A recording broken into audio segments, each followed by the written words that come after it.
Hola, mi nombre es María Virginia Chiape, soy médica especialista en psiquiatría, trabajo en la primera cátedra de farmacología en la Facultad de Medicina de la UBA y la idea de la clase de hoy es hablar sobre antipsicóticos. Vamos a hablar principalmente de los dos grandes grupos de antipsicóticos que encontramos en la actualidad, las diferencias desde el punto de vista de la farmacodinamia, de perfil de efectos adversos.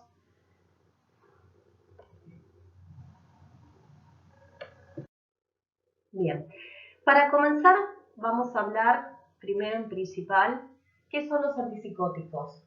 Bueno, son psicofármacos, están dentro de la clasificación de psicofármacos, que en realidad dentro de la clasificación general de psicofármacos se pueden clasificar como drogas psicolépticas, debido a que son depresores del sistema nervioso central, como por ejemplo los ansiolíticos que ya se van a ver en otra clase.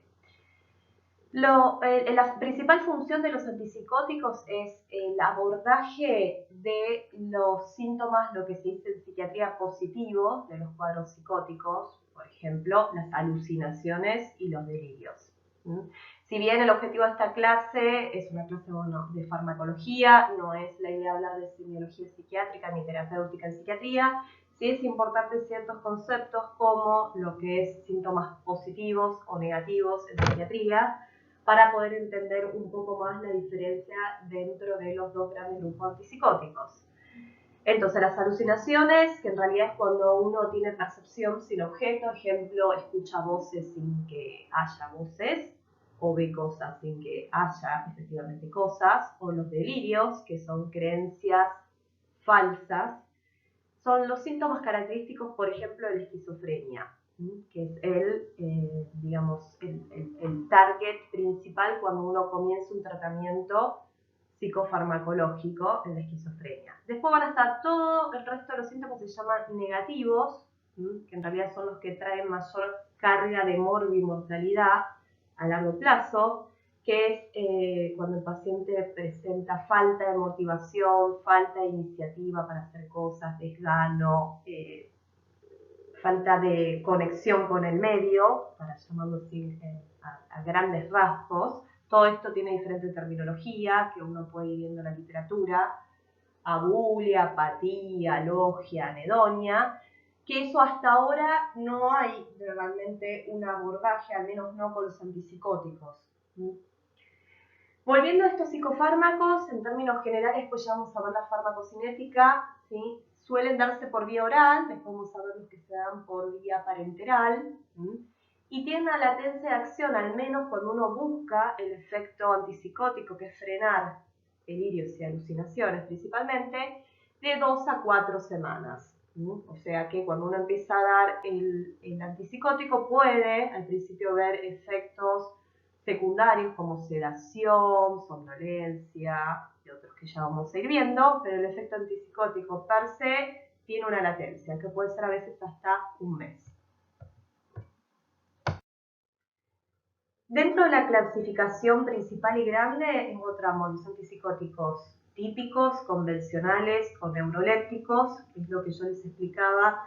En realidad estos tres términos son sinónimos, ¿no?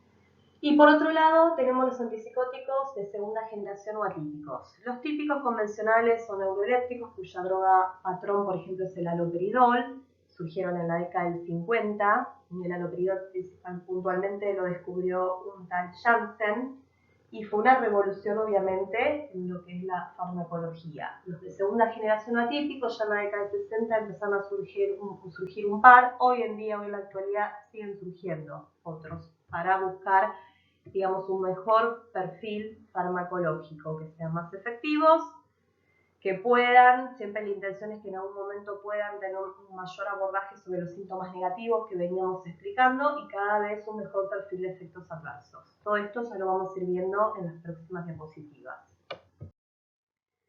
Bien, en relación a clasificación, vamos a encontrar en el libro de la cátedra, por ejemplo, que hay una clasificación química.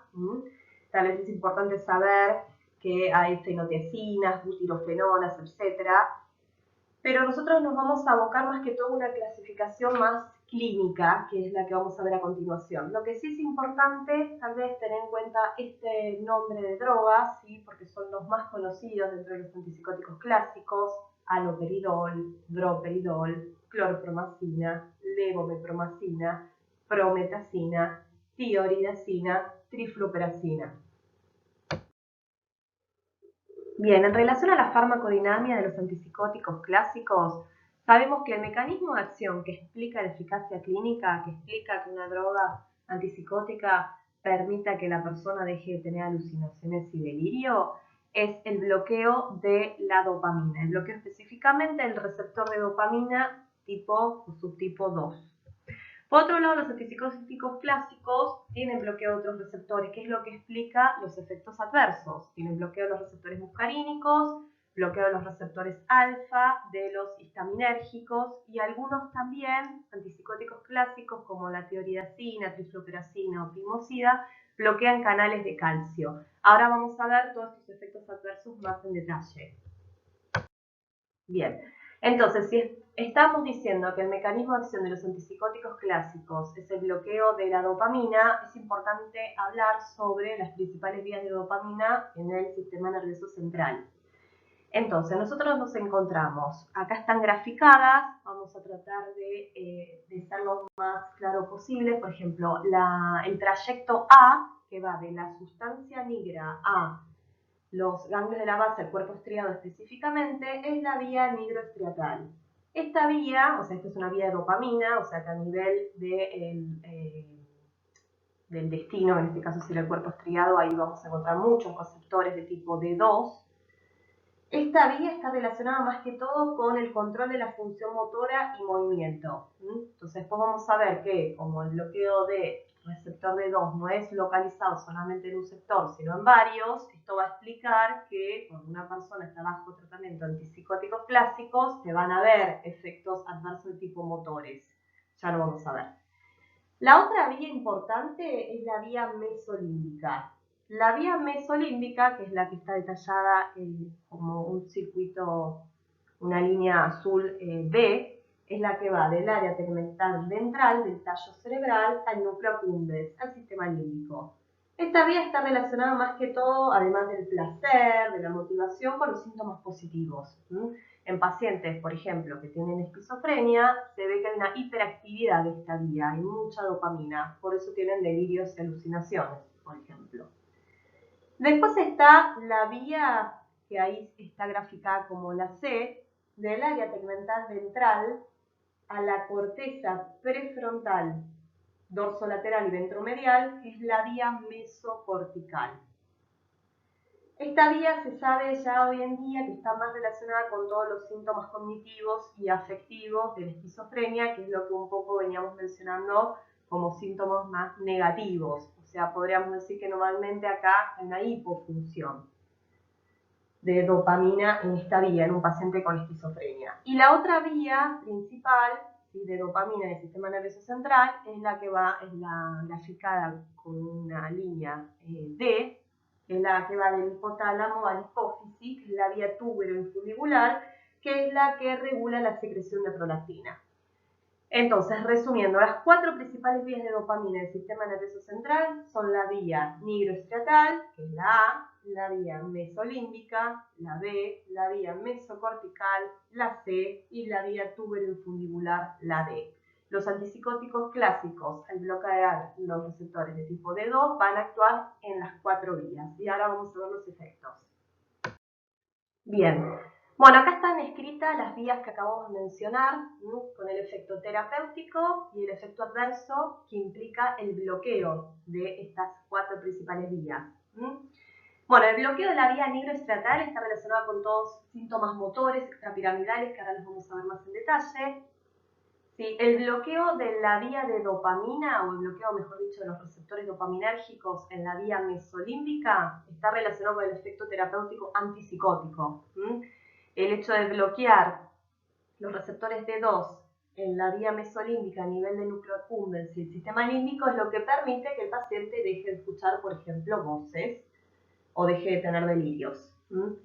Ahora, tanto el bloqueo de la vía mesolímbica como mesocortical tiene como el efecto adverso, ¿sí?, todo lo que venimos hablando como síntomas negativos. Esto que decíamos, que el paciente no está motivado, tiene un aplanamiento afectivo, una indiferencia afectiva, no tiene iniciativa, le cuesta o no tiene ganas directamente de hacer cosas. Eso es lo que se llama como síntomas negativos. La esquizofrenia per se ya implica síntomas negativos. El bloqueo de esta vía, ¿sí?, o de estas dos vías, mejor dicho, lo que hace es acentuarlo.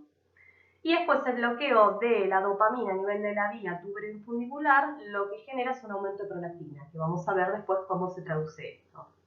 Después está también dentro de las vías de dopamina, que no la mencionamos anteriormente, pero porque no está relacionado particularmente con lo que es el mecanismo de acción de antipsicóticos, pero es la vía, mejor dicho, la zona quimioreceptora gatillo, que está relacionada con el reflejo del vómito. Por eso muchas drogas que son antieméticas tienen una estructura química similar a los antipsicóticos.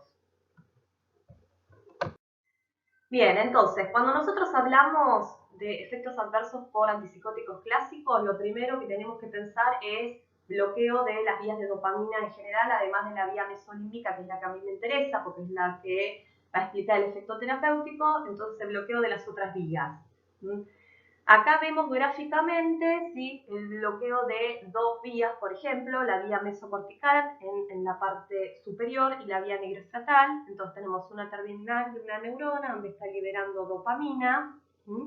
Después tenemos, ¿sí?, la neurona receptora, que por ejemplo en el gráfico de arriba podría ser una neurona de la corteza prefrontal. Y vemos los círculos celestes, ¿sí?, que serían la droga que está bloqueando el receptor. Entonces, se ve que el paciente tiene un aumento de síntomas negativos según una persona aislada en la esquina sin ganas de interactuar con el medio. En el gráfico de abajo es lo mismo, pero en la vía nigroestratal, imaginémonos que la neurona receptora se encuentra a nivel del cuerpo estriado, y el bloqueo se ve todos efectos motores, que ahora vamos a ver los síntomas extrapiramidales.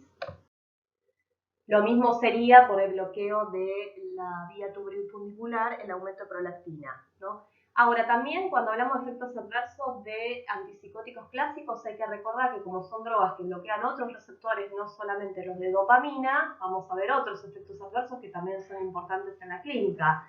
Recordemos que bloquean los receptores muscarínicos, entonces el paciente puede tener constipación, visión borrosa, boca seca, mareo, todos síntomas o signos bien atropínicos. Por otro lado, por el bloqueo de los receptores de histamina se puede observar un aumento de peso y sedación. Y finalmente, por el bloqueo de los receptores alfa-1, hipotensión, mareo y sedación. Bien, ahora, ¿cómo se clasifican los antipsicóticos típicos? Habíamos dicho que por un lado está la química, que la pueden encontrar en el libro de la cátedra. Después está, por ejemplo, la clínica. Tenemos tres grandes grupos: los antipsicóticos sedativos, incisivos y de transición. Los antipsicóticos sedativos, cuya droga patrón es la clorpromacina, producen principalmente, como dice la palabra, sedación e hipotensión ortostática. Los incisivos, dentro de este grupo los principales son el haloperidol, trifluperacina.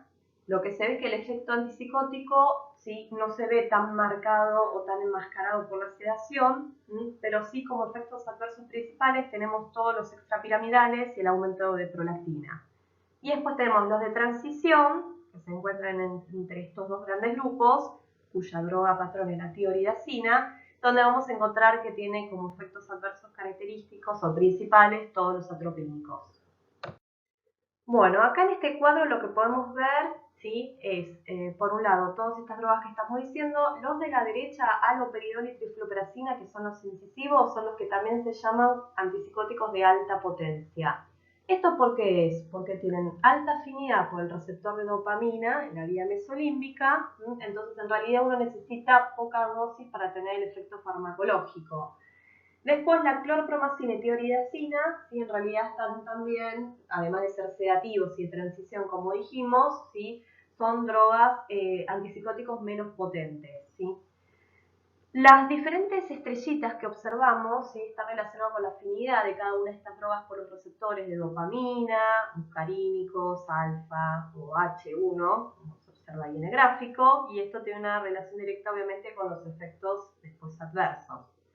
En relación al efecto antipsicótico, es importante mencionar que la eficacia de cada una de estas drogas, o mejor dicho, de todos los antipsicóticos clásicos, es la misma, no es que haya un antipsicótico que sea más efectivo que otro, en relación a, digamos, al techo que uno busca alcanzar, que en este caso es disminuir o anular las alucinaciones y los delirios, sino que la diferencia es en términos de potencia. Por eso es que el haloperidol y trifluperacina, en la parte de efecto antipsicótico, uno ve 3 y 4 estrellas, ¿sí?, porque se necesitan dosis muy bajas para llegar al efecto farmacológico.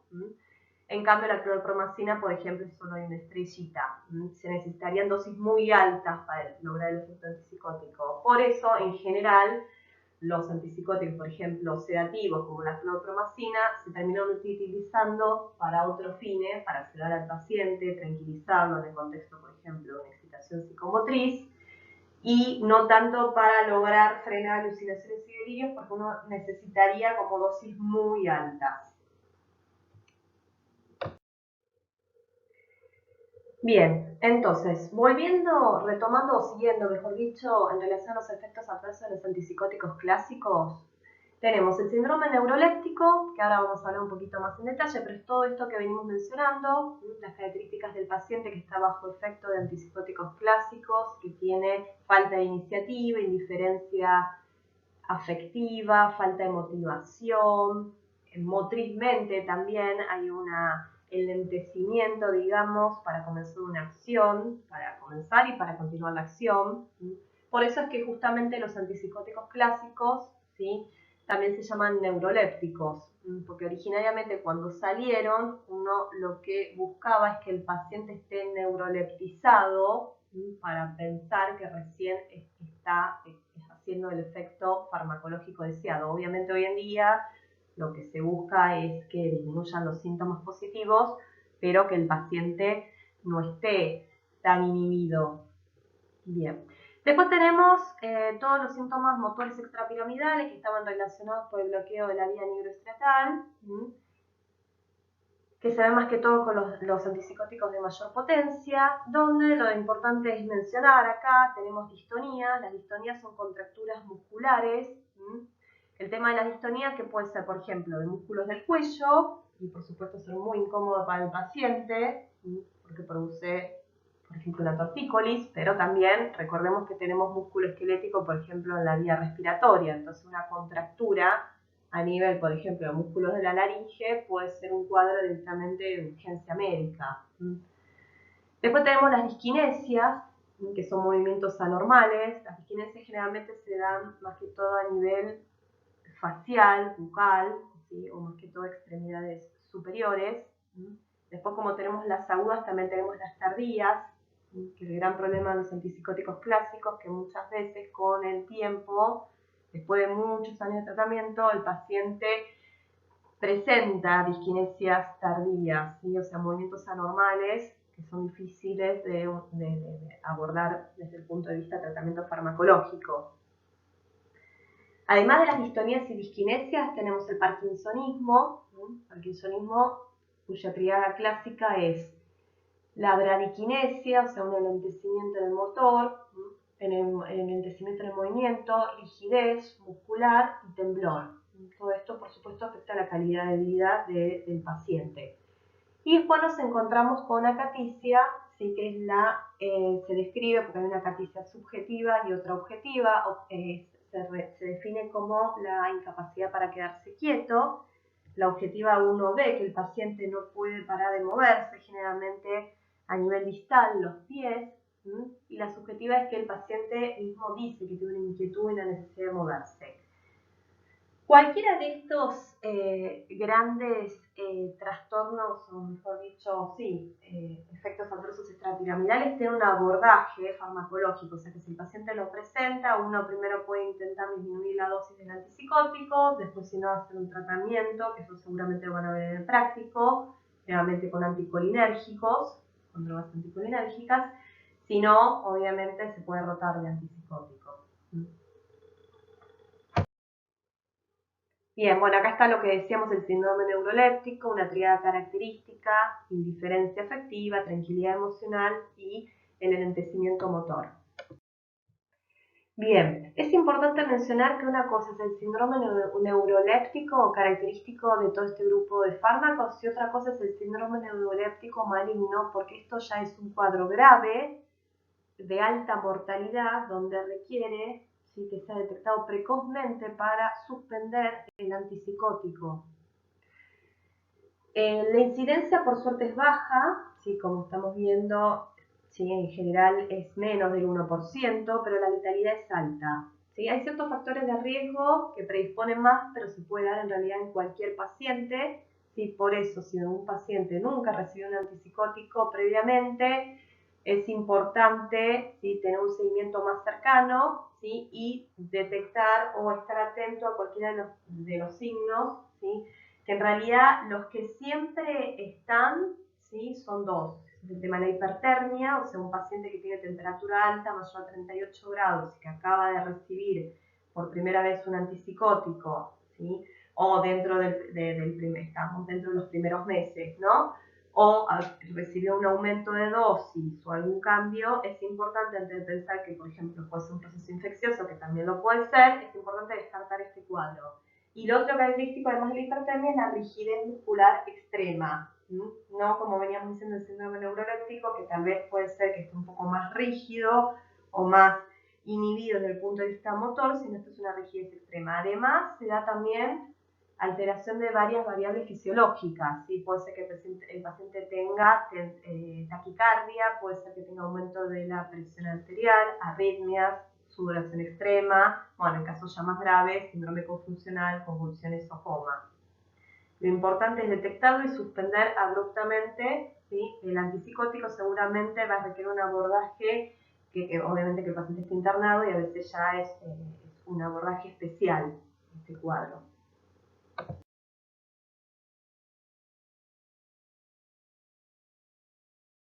Bueno, otros efectos son los que se observan sobre el sueño. Los sedativos obviamente producen somnolencia, los de mayor potencia no, que el haloperidol y trifluoperacina, por ejemplo, se pueden dar a la mañana, que no generan tanta sedación.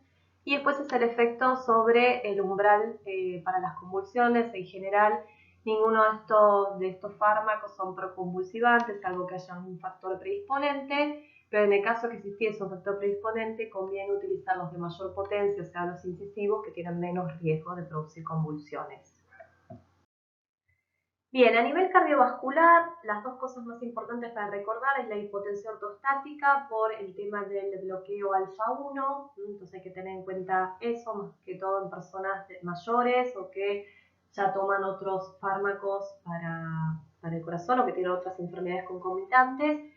Y la cuestión más de alteración del electrocardiograma o posibles arritmias que se dan más que todo con los antipsicóticos de transición, la tioridazina fundamentalmente, y también con la timosina. O sea, personas que ya tienen enfermedad cardíaca, habría que evitar este grupo de antipsicóticos. Lo endocrinológico, por supuesto, es importante, más que todo el aumento de la prolactina. Esto se puede manifestar como galactorrea, amenorrea en las mujeres, disminución de la libido en ambos sexos. Y lo hematológico realmente no se observa, no se objetiva con mucha frecuencia, pero es importante saber que pueden producir el leucocitosis o leucopenia y la granulocitosis, que se puede llegar a ver más con la clorpromacina. Estos dos efectos adversos más a nivel hepático, una ictericia más de tipo colestático, se ve más que todo con la clorpromacina, y lo dermatológico, esto también es más característico de la clorpromacina, una pigmentación de color oscura más en las zonas expuestas a la luz, el tema de la fotosensibilidad, por ejemplo. Pero bueno, esto se puede ver más que todo con la clorpromacina, pero no son efectos adversos frecuentes con el uso de los antipsicóticos en general. A nivel oftalmológico, recordemos que como se ve el bloqueo muscarínico y se observan efectos adversos de tipo atropínico o anticolinérgico, puede haber dificultades en la acomodación, ¿sí? Y tal vez lo característico es hablar de una retinopatía pigmentaria, o sea, depósitos, y esto sí ya a nivel de la retina, que se observa con la tioridacina, que es un efecto adverso dosis dependiente, entonces no habría que superar la dosis de 800 miligramos por día. A nivel metabólico ya venimos hablando del aumento de apetito y peso, que más que todo se da con el grupo de los sedativos.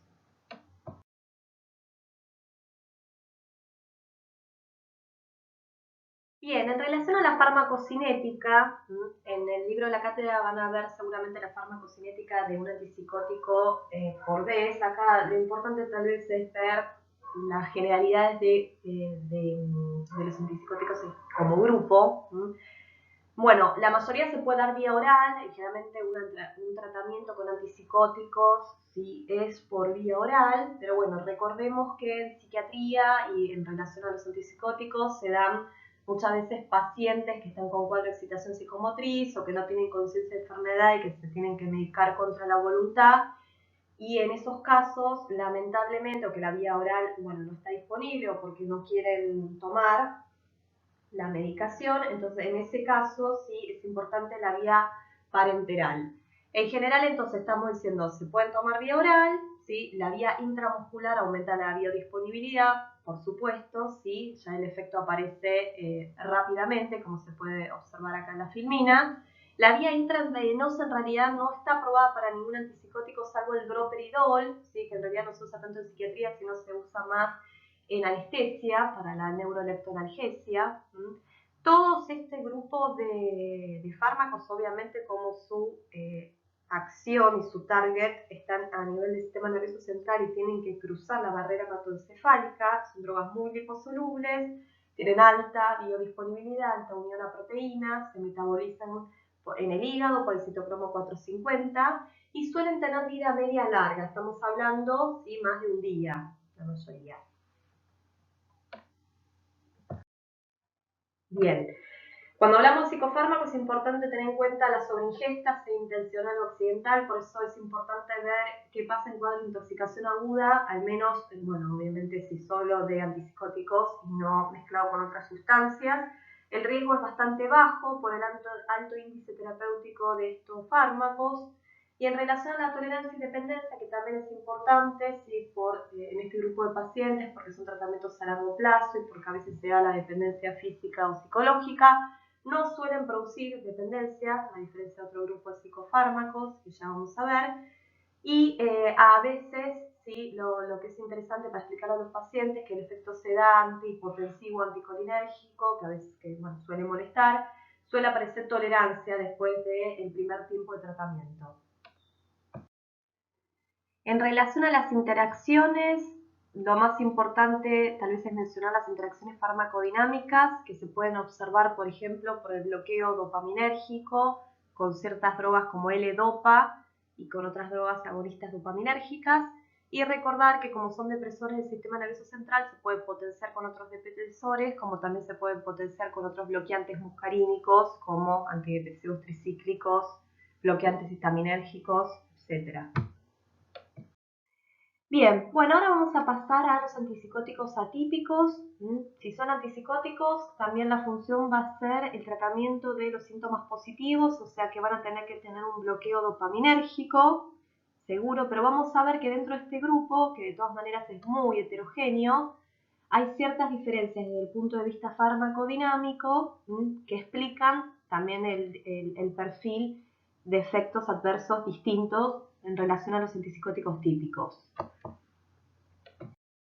Bien, desde una perspectiva clínica, en realidad cuando surgen como grupo, se caracterizan por producir menos efectos a nivel motor y a nivel del aumento de prolactina. Vamos a ver que sí, como grupo en general, les podemos saber las diferencias y particularidades, tienen mayor riesgo de producir aumento de peso y cuestiones metabólicas y el famoso síndrome metabólico. También cuando surgen, al principio se creía que iban a tener un efecto sobre los síntomas negativos que venimos hablando, característico de la esquizofrenia. Hoy en día se sabe que no sirven los antipsicóticos atípicos para tratarlo, pero tampoco los empeora como sí pasa con los antipsicóticos típicos, ¿sí? Que se ve como una acentuación de toda la sintomatología negativa. Obviamente, bueno, son efectivos sobre los síntomas positivos. Bien, ahora, ¿cuál es el mecanismo de acción? ¿Por qué un antipsicótico es atípico y no es típico? Por un lado, se sabe que además del bloqueo dopaminérgico, tiene un bloqueo a nivel de un receptor de serotonina, específicamente el 5-HT2A, que ahora vamos a explicar qué relación tiene la serotonina con la dopamina.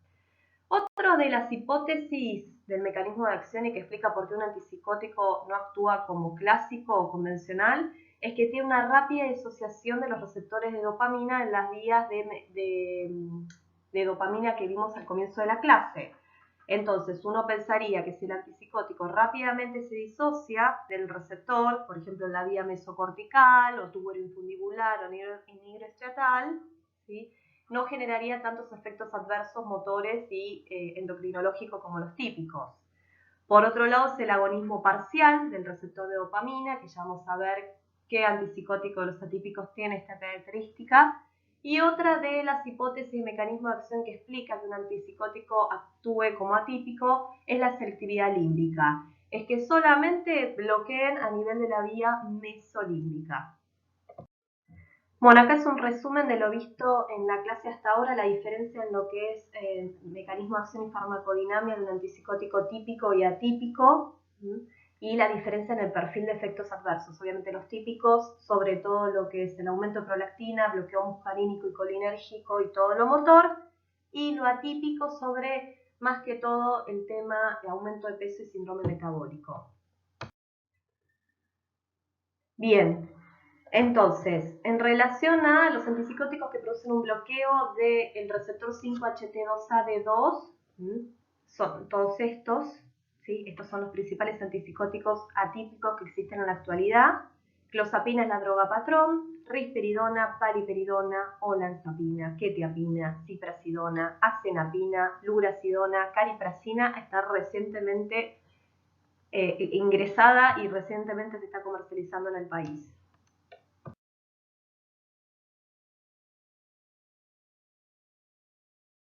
Bueno, acá vemos un gráfico donde tenemos la relación entre la serotonina y dopamina en ciertas vías del sistema nervioso central. Vemos una neurona serotoninérgica en el núcleo del rafe dorsal, por ejemplo, que envía proyecciones a neuronas dopaminérgicas, una, por ejemplo, en la sustancia nigra, otra en el área tegmental ventral.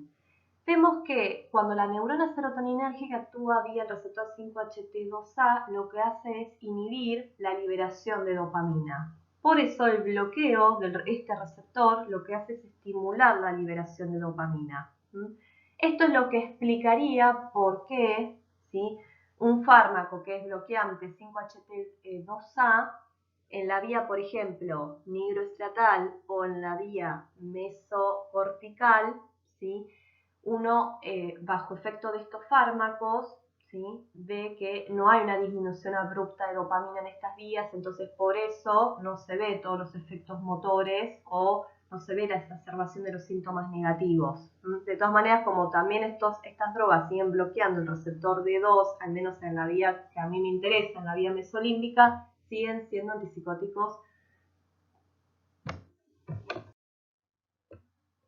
Bien, tanto en esta filmina como en la próxima vamos a ver, ¿sí?, un esquema gráfico de cómo estarían las principales vías de una persona con esquizofrenia no tratada y bajo tratamiento de un antipsicótico, primero típico y después atípico. Bueno, en primer término vemos que la vía mesolímbica, el nivel de dopamina es alto, por eso la persona tiene síntomas positivos. Bajo el tratamiento, por ejemplo, con haloperidol, el nivel de dopamina baja, entonces se anulan estos síntomas. En la vía mesocortical, si el nivel de dopamina es bajo, propio de la esquizofrenia, con este tratamiento sigue igual de baja o en realidad hasta se potencia, se exacerban los síntomas negativos cognitivos. Y tanto en la vía nigroestriatal como tubular infundibular, el nivel de dopamina sería normal, pero con el tratamiento del antagonismo dopaminérgico puro, el nivel baja y por eso se ve el parkinsonismo y la elevación de la prolactina.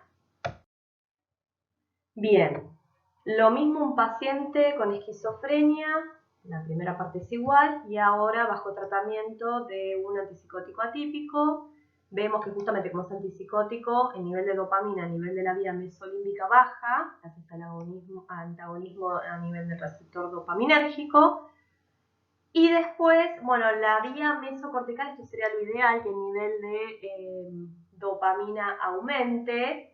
Esto es lo que estaba comentando, que en la vida real después esto no se observa, pero al menos no empeora. Y la vía nigroestratal y tuberoinfundibular, vemos que el nivel de dopamina se mantiene igual, entonces no se ven los efectos adversos endocrinológicos y motores.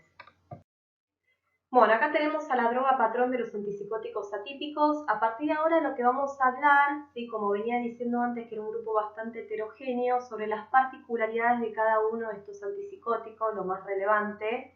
Vamos a ver que no solamente bloquean el receptor 5-HT2A y D2, sino muchos otros receptores, que no es necesario saber todos de cada uno, pero sí el perfil clínico, sí, los principales efectos adversos que caracterizan a cada uno. Como ven acá la clozapina, bueno, tiene bloqueo de receptor de serotonina varios, el 5-HT2C, que por ejemplo está relacionado con el aumento de peso importante que tiene, H1, alfa 1 también, varios de dopamina. Bueno, ahora vamos a ver el perfil clínico de este fármaco. Bueno, primero y principal lo que es importante mencionar que a diferencia de lo que habíamos visto con los antipsicóticos típicos, que dijimos que ninguno tenía mayor eficacia que otro, que todos sean igual de eficaces, la clozapina se sabe que es el antipsicótico de mayor eficacia. Por eso es el que se reserva en última instancia en el momento de hacer un tratamiento farmacológico en un paciente con esquizofrenia. Bueno, las características principales son, por un lado, que prácticamente no produce síntomas extrapiramidales, ni distonía, ni disquinesia, ¿sí? Ni acaticia, ni parkinsonismo, no produce aumento de prolactina, sí produce una marcada sedación, hipotensión, hipersalivación, marcado aumento de peso, es la droga que produce mayor aumento de peso, mayor alteración metabólica y mayor riesgo de síndrome metabólico. Efectos anticolinérgicos sí, porque vimos que tenía bloqueo de acción, mejor dicho, sobre los receptores muscarínicos. Y, la gran cuestión a favor que tiene es la mayor eficacia, como veníamos diciendo, ¿sí? Esto es todo las desventajas que tiene, y ahora vamos a ver los dos efectos adversos tal vez más graves que puede llegar a tener. Bien, entonces, la granulocitosis, acá está puesto el índice de incidencia. Como vemos, por suerte es muy baja, ¿sí? Pero obviamente el cuadro es muy grave. Entonces, esta posibilidad que tiene la clozapina de producir descenso de los glóbulos blancos de los neutrófilos determina que cuando uno tiene que dar clozapina a un paciente, primero tiene que hacer un hemograma basal y después periódicamente, esto seguramente ya lo van a ver en el práctico, al principio semanalmente, todas las semanas el paciente se tiene que sacar sangre para ver el hemograma, ¿sí? Y después mensualmente, por el tema de la gravedad del cuadro, más que todo, no porque sea frecuente. Y el tema de las convulsiones es un efecto adverso dosis dependiente, ¿sí? Que obviamente si el paciente ya tiene un diagnóstico de epilepsia o predisposición a las convulsiones, no es el fármaco de elección, ¿sí? Y si no, lo que hay que hacer es cuando llega a dosis alta, generalmente alrededor de 600 miligramos, hay que colocar anticonvulsivantes, ¿sí? Es un efecto adverso dosis dependiente.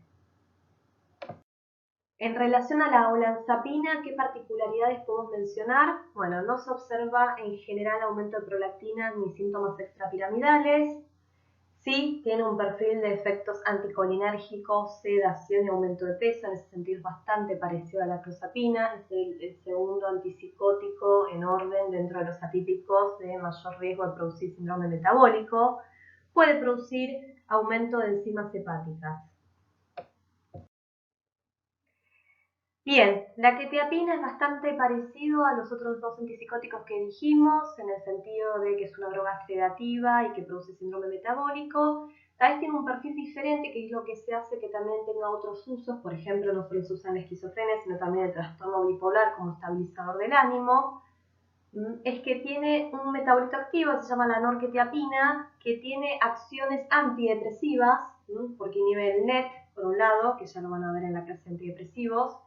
Por otro lado, porque tiene un antagonismo al receptor 5-HT2C y un antagonismo al receptor alfa-2, ¿sí? Además del agonismo del 5-HT1A. Todo este perfil farmacodinámico es lo que explica que también tiene un efecto antidepresivo. Por eso, muchas veces, más allá de la especialidad clínica que cada uno siga, suele verse muchos pacientes que están tomando quetiapina en la actualidad, porque muchas veces funciona, depende de la dosis, obviamente, solamente como hipnótico, se puede utilizar como antidepresivo, como potenciador de un antidepresivo, se puede utilizar como estabilizador del ánimo en trastorno bipolar y recién a dosis bien alta funciona como antipsicótico. Bien, acá vemos lo que decíamos que es un grupo heterogéneo, por ejemplo, la risperidona forma parte de este grupo antipsicóticos, pero se dice que es el más típico de los atípicos, porque en realidad en dosis altas puede producir también aumento de prolactina y síntomas extrapiramidales. Suele generar hipotensión ortostática, sedación, aumento de peso, y además de la posología oral, también existe en forma líquida, y también de depósito. Recordemos que hay ciertos antipsicóticos que se pueden dar, en el caso de la risperidona quincenal, otros se pueden dar, por ejemplo, hasta de manera mensual o trimestral, ¿sí? Y son lo que se dice antipsicóticos de depósito, que se van liberando lentamente y que no requiere que el paciente, ¿sí?, tenga una toma diaria, por ejemplo. Bueno, seguimos hablando de las particularidades más que todo, ¿no? Mencionar. Ziprasidona es diferente a todos los que veníamos viendo porque no produce aumento de peso ni síndrome metabólico, o sea que una persona que ya tiene la cuestión de obesidad o cuestiones metabólicas podría ser un antipsicótico de elección. También la característica, además del bloqueo 5-HT2A y D2, característico de todo este grupo, es que por el agonismo del 5-HT1 y por inhibición de recaptación de ciertas catecolaminas, tiene un efecto también antidepresivo, o sea, tiene un efecto también sobre el ánimo. Es importante ver el perfil cardiovascular de la persona, hacer un electrocardiograma previamente antes de dar ziprasidona. Bien, para terminar, dentro de las particularidades es importante mencionar el aripiprazol, porque este es uno de los antipsicóticos atípicos que tiene como mecanismo de acción diferente el agonismo parcial de los receptores de D2. Recordemos que el agonismo parcial, ¿sí?, es, lo relevante es que depende de la cantidad en este caso, de dopamina que haya en la biofase, y la hipótesis del mecanismo de acción de este fármaco es que en vías como, por ejemplo, la mesocortical, donde teóricamente hay poco nivel de dopamina en pacientes con esquizofrenia, actuaría como un agonista, y en vías donde hay mucha dopamina, como por ejemplo la mesolímbica, actuaría como antagonista. Por eso se explica que es un antipsicótico atípico. Las particularidades también que tiene, y lo interesante, es que no tiene afinidad por receptores de muscarina, ni tampoco alfa ni histaminérgicos, o sea, no produce aumento de peso ni síndrome metabólico, no produce aumento de prolactina, es más, muchas veces se usa para el tratamiento de pacientes que tienen hiperprolactinemia, que están tomando otros antipsicóticos y que requieren seguir tomándolo, entonces se agrega aripiprazol.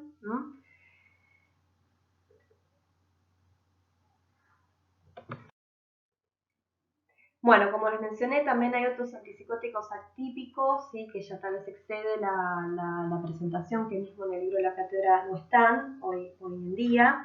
Así que bueno, agradezco mucho que hayan podido escuchar la presentación, espero que les haya sido de utilidad y obviamente recuerden que esto es complementario a lo que se trabaje después en los prácticos y obviamente a los libros, ¿sí?, recomendados como material bibliográfico para el estudio de este módulo. Gracias.